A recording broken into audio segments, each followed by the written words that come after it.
from this Israeli-backed organization, which of course is able to even exist because they defamed UNRWA. They starved Palestinians for months. Shut up. They starved Palestinians for months.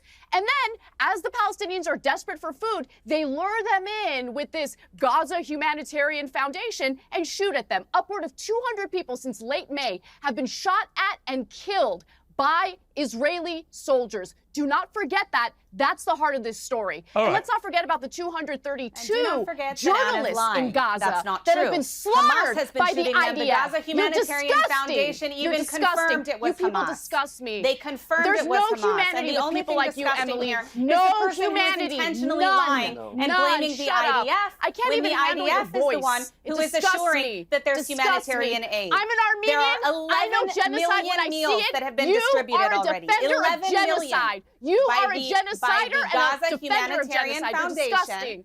Disgusting. I know you don't like facts, Anna, but this is the reality. Disgusting. The You are only disgusting. person who You is disgust me. threatening, I can't. the only group that is threatening the distribution of aid is Hamas.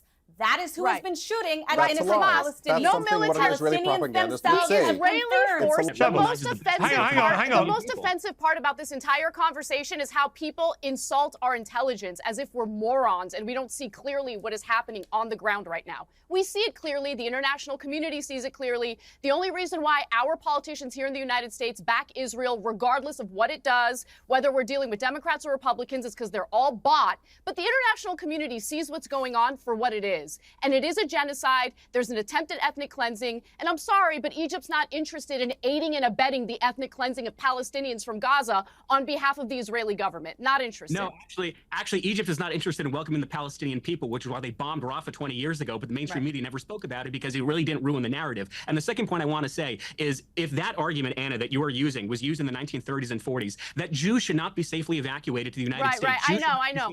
One trick pony. They need you to guys stay have in Germany. They need to stay in Poland. It's the only Otherwise, thing it's you an can do. ethnic cleansing. You're not going to silence my You're not going to silence by invoking the Holocaust or calling me an anti-Semite. I don't Okay, I see what's happening clearly. I'm going to speak up about it, and no one's going to shut me up. Period. End of story. We see what's going on. The entire international community sees what's happening. The Israeli government wants to genocide and ethnically cleanse Palestinians, not just from Gaza, but the West Bank too. Look at the terror they're dealing with in the West Bank. I just want to mention quickly that Emily is one of these Israelis who's going around doing propaganda tours on manufacturing consent for the United States to go to war with Iran on behalf of Israel. We can't make the same mistake that we did in Iraq. We should not go to war in Iran on behalf of Israel. If Israel wants to go to war with Iran, they should do it themselves. Without our military support, and that includes taxpayer dollars. Go do it on your own. Go ahead and enlist, baby girl. Go do your thing. But leave America out of it. Our men and women in our armed forces shouldn't die on behalf of your country, period. Okay. I'm going to leave it there. Thank you all very much. I appreciate it.